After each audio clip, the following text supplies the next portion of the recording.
Guys, it's Sarah, and today we are going to wrap up my reading for 2023. This is my December wrap up. It's going to be very short. Reading was just not happening for me in the month of December. Between Thanksgiving throughout the holidays, not a whole lot of reading was done. And that's because we were really busy. We were very, very busy at work, and I was working a lot of hours. And when I was at work, I was running around constantly. So by the time I got home and got off work, I was exhausted, like passing out exhausted. And that's usually my downtime. That's usually my reading time and relaxing. And I would read 1 or 2 pages and then fall asleep. And I went quite a few days in the month of December without reading anything at all. So it was not great, but I just took some time and didn't worry about it and decided, this is just a very busy time for me and I don't have a lot of reading time, which is fine. It's not a big deal. I did spend a lot of time with my family, so my downtime was with them, which was perfect. We had a really, really great holiday together, so that's all that matters, right? But I do have 3 books I can talk about. 2 of them I finished. 1 of them I did not. The first book that I finished is Hunting Adeline by H.D. Carlton.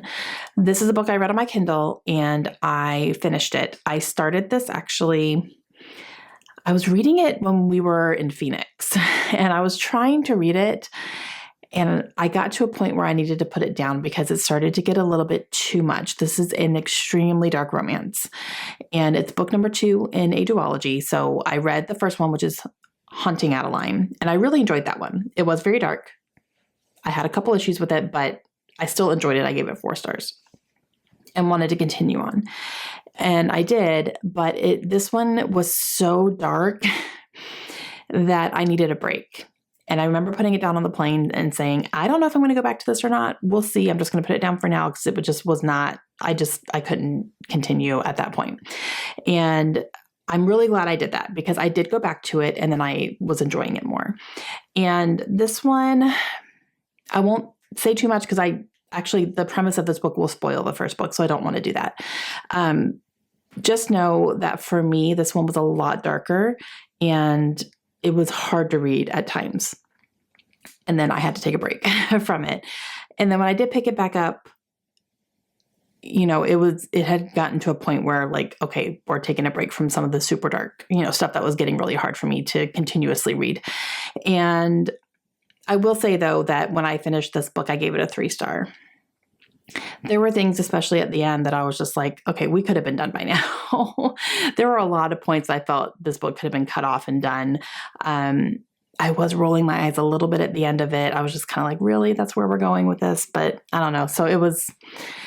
Yeah, I'm glad I read it. It is a very popular series that sells very well in our stores. So I have read it and I know what the hype is and it's fine. Not my favorite, but yeah, all good. So I gave it 3 stars. This one has all of the content warnings and anything sexual is in there. So keep that in mind. I think sensitive readers will not be able to handle this book series. So if you have a sensitivity to especially anything sexual, probably stay away from this one.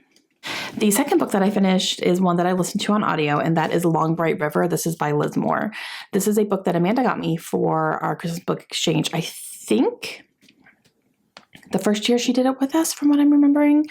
And I listened to it. Like I said, it is narrated by Allison Ryan. And this one wasn't it for me.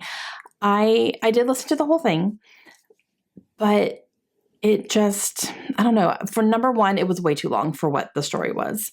I felt like this could have been half this length and been a faster paced, more interesting story. It was just drug out and drug out and drug out. It was very, very extremely slow. And I got bored because of it.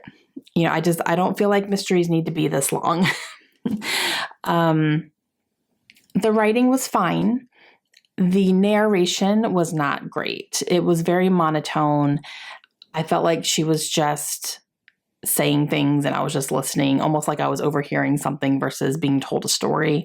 And that definitely affected my enjoyment of reading it, but the story in itself was it was too long. I kept getting bored because I was just like, okay, can we move it along here? Like, the stuff that happened, I have a feeling this is one I'm not going to remember for the long run. I'm probably going to forget all about it. So yeah, unfortunately this one wasn't it for me. And that's really disappointing because I was really hoping I was going to really like this author. I've heard really good things about her books, but yeah, I didn't like this one. So I don't know that I will read another one by her. Most likely not. But yeah, there is content warnings in here that I wrote them down. Drug abuse and sexual harassment are big things in this book. So keep that in mind. But yeah, I don't know. Okay, and then the one that I DNF'd is Red Rising by Pierce Brown. This was one of my 5-star predictions and one of my priority reads, and I was not enjoying this book. I got more than halfway through. I think I got a little over 200 pages in, and I don't know. In theory, this is a book that I should love because it's sci-fi, it's set on Mars, it's brutal, it's a revenge story, it's infiltration, it's going, becoming something that you're actually not to infiltrate someone. And that sounds amazing. There's a competition.